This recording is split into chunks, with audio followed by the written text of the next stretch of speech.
Setuju Mbak Zati? Mohon untuk ketua kelas memimpin doa teman-temannya.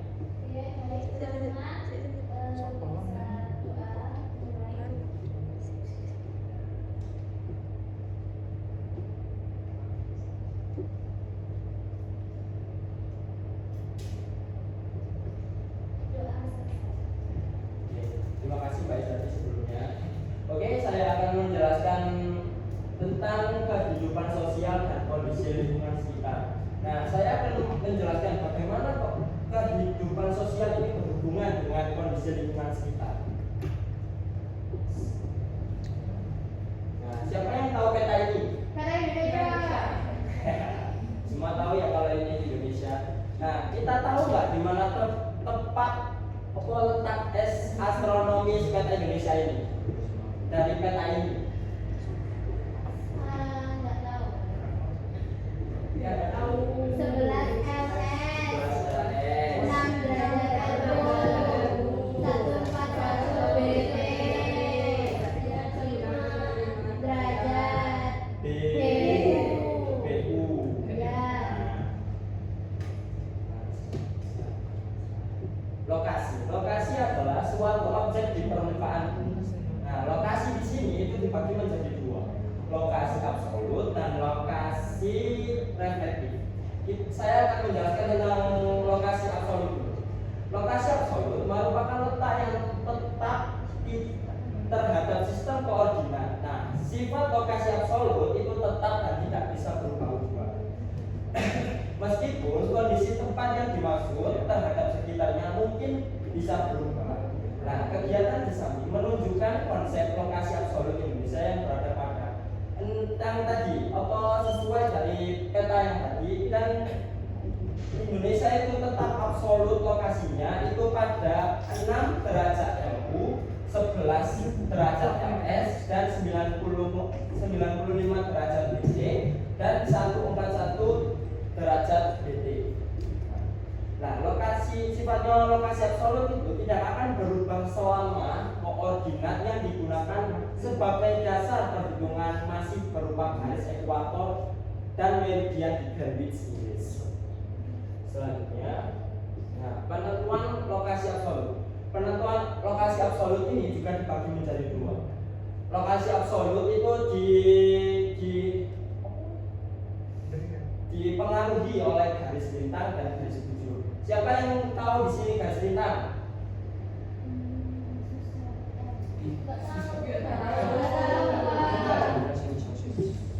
Tidak lupa saya.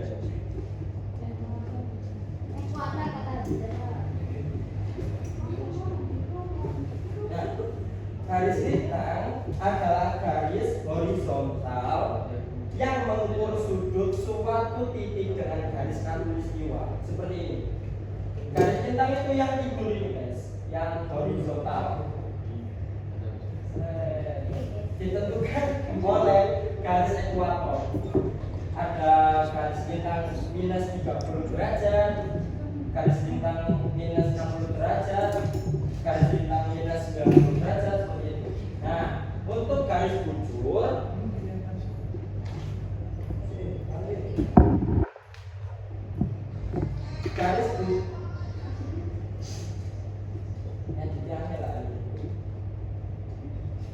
garis bujur adalah garis di mana titik tengah dari bumi. Nah, kita telah mensepakati secara internasional dalam konferensi Greenwich di Inggris, di mana titik tengah bumi itu berada di Greenwich, Inggris, seperti itu. Nah, di sini titik tengahnya bumi.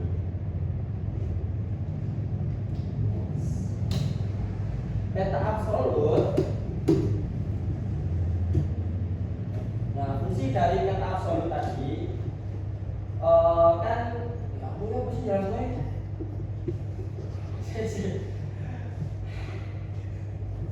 Peta absolut tadi kan dipengaruhi oleh dua garis. Nah, dua garis tadi itu memiliki dua manfaat, berbeda-beda manfaat. Seperti garis lintang ini. Garis lintang itu garis horizontal yang mengukur sudut suatu titik dengan garis khatulistiwa. Nah, garis lintang ini memiliki manfaat sebagai membagi iklim di dunia, iklim seperti iklim tropis, iklim subtropis, iklim sedang, dan iklim dingin. Untuk yang garis bujur itu sebagai pembagian zona waktu. Untuk yang kedua, lokasi relatif. Nah, lokasi relatif adalah posisi suatu tempat yang dijelaskan berdasarkan hubungan atau perbandingan dengan tempat lain di sekitarnya.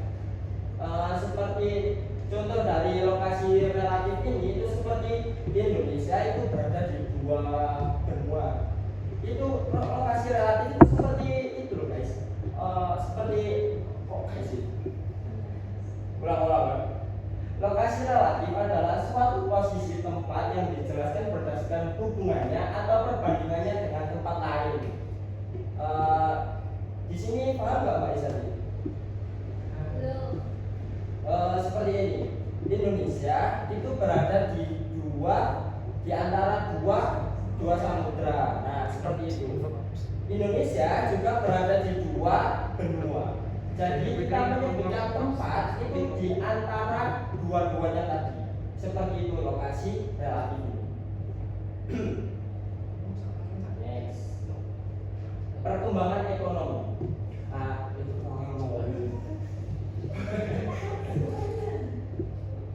perkembangan teknologi. Perkembangan teknologi seperti pengembangan transportasi berbasis dari online, khususnya tak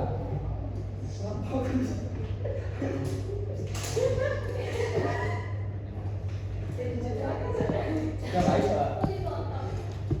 Teknologi cuma ada 4. Kondisi lingkungan sosial. Ya bisa tak ngomong ini apa?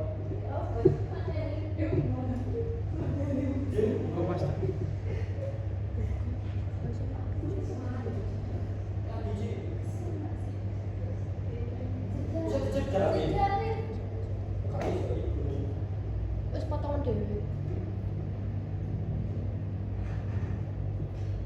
Nah, perkembangan teknologi. Seiring perkembangan teknologi, kita tidak harus mendatangi lokasi yang jauh seperti itu secara langsung. Dengan perkembangan teknologi ini, kayak kita itu bisa efisiensi waktu atau menghemat tenaga kerja, seperti pengembangan transportasi berbasis dari online. Keberadaan jasa transportasi online memberi kemudahan kepada pengguna untuk menemukan moda transportasi di sekitarnya dengan tarif yang tertera pada aplikasi. Jadi kita itu kan nggak perlu datang langsung ke stasiun untuk tanya berapa tiketnya, kan kita capek. Nah, kita sekarang dengan perkembangan teknologi ini kita bisa mengecek harga atau tarif suatu tiket itu langsung tertera pada aplikasi. Untuk yang kedua, perhitungan estimasi biaya dan waktu ekspedisi. Nah, perusahaan ekspedisi pengiriman memanfaatkan teknologi ini untuk mengetahui estimasi biaya dan waktu pengiriman.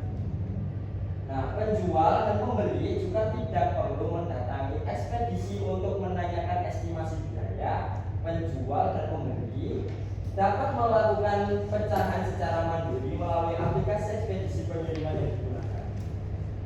Itu yang maksudnya seperti kita itu nggak perlu mengirim barang ini kepada teman kita. Kita itu hanya perlu mengirim ini kepada tukang pos. Tukang posnya itu menanyakan, memberi kita harga. Biasanya harganya nggak mahal kok, sekitaran 10.000 lah minimal. Nah, untuk yang ketiga itu memudahkan dalam menemukan alamat tujuan, seperti pekerjaan pengiriman barang ke alamat tujuan. Nah, kita kan tadi mengirim barang ke kantor pos, Bapak. Kantor pos itu saya keliru Pit.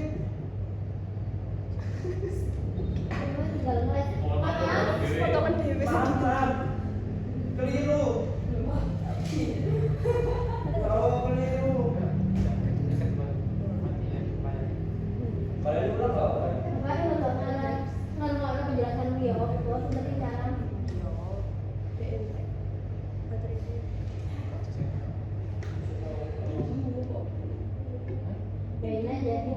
tiba-tiba kamu dapat jas. Enggak ya. Oh iya. Saya sing di mau. Asbun wes. Wong seperti cara ini kok. Sementing cara yang kamu sampaikan benar. Nah iya, jadi visi. Aku kelihatan banget. Enggak. Mbak Iki. Nah, yang ketiga itu memudahkan dalam menemukan alamat tujuan, seperti pekerja pengiriman barang tadi. Nah, kita kan habis mengirim suatu barang tadi ke kantor pos, dan kantor pos itu menyuruh pekerjanya seperti kurir untuk menemukan alamat tempat tinggal teman kita, seperti itu. Yang keempat, menyajikan berbagai alternatif jalan agar lebih efisien waktu.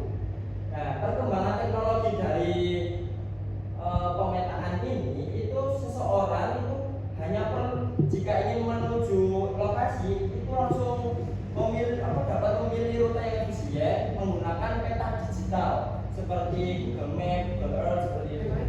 Jadi kita kayak nggak perlu kesusahan atau kita nggak perlu bawa peta-peta yang kertas seperti itu.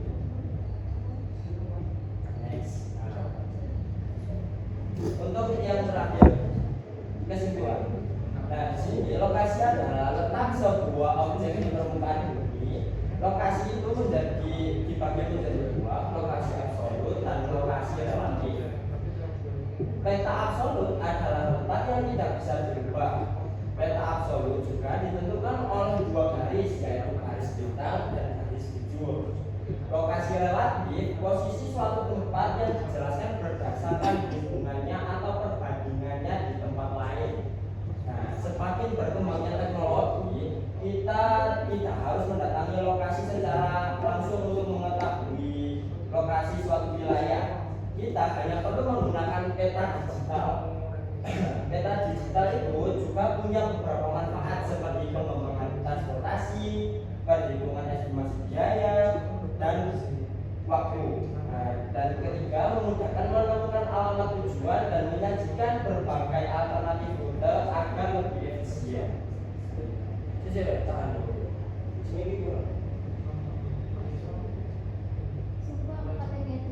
Enggak masa, sekolah ini jadi.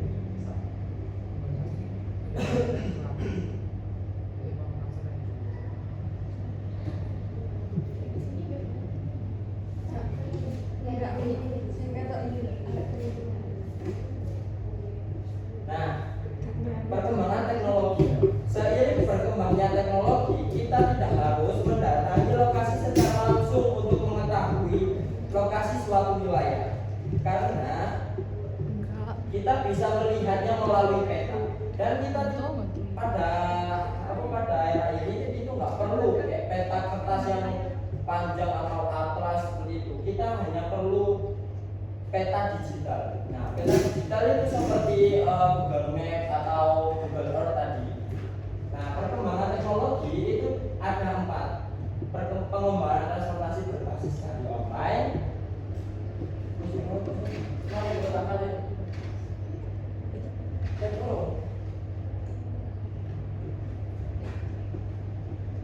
Baik, apakah ada yang ditanyakan dari materi yang saya sampaikan?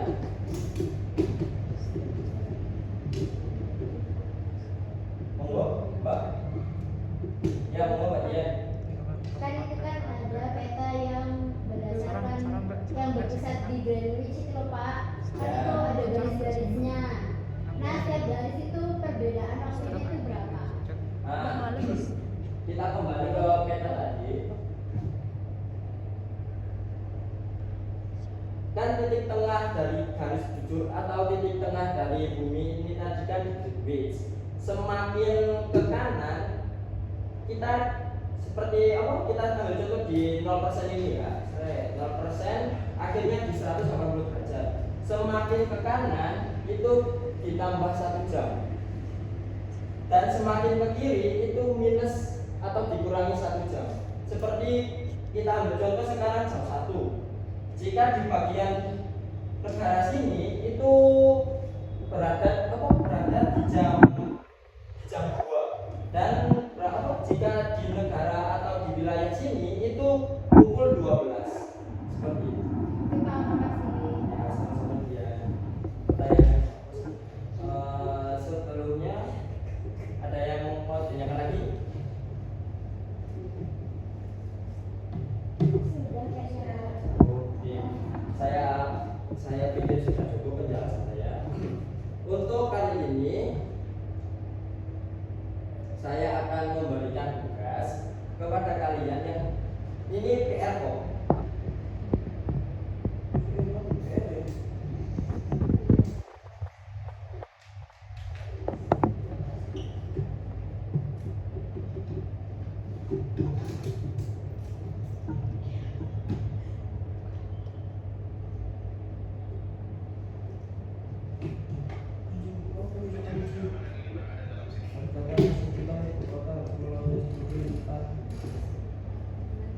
Analis berita, oke.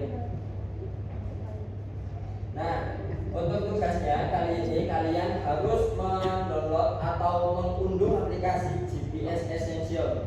Di sini siapa yang HP-nya iPhone atau iOS? Ya, Iya Pak. biasanya nggak ada HP yang kedua gitu. Nggak ada Pak.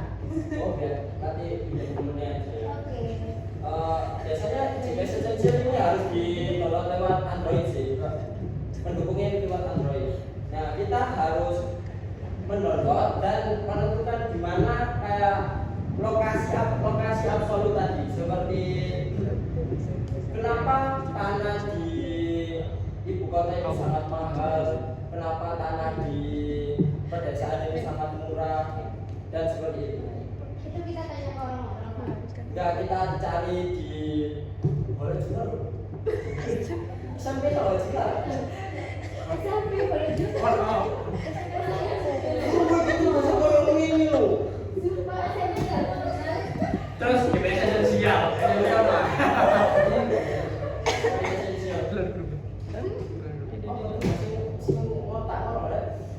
Buka halaman ini wes kelihatan semua. Iya. Oh ya. Iya. Jurnal. Ya jangan oleh jurnal sih. Nurut itu. Baik, saya pikir penjelasan saya sudah cukup. Untuk pertemuan selanjutnya, sebelum pertemuan selanjutnya, saya akan memberikan kalian tugas rumah seperti di halaman 10. Kalian buka halaman 10 dulu. Baik Pak. Nah, di situ kan ada soal 1 sampai 10. Itu menjelaskan tentang apa yang saya jelaskan tadi. Coba kalian kerjakan secara individu dan harus dikumpulkan secara tepat waktu dan tidak boleh mencontek. Baik Pak.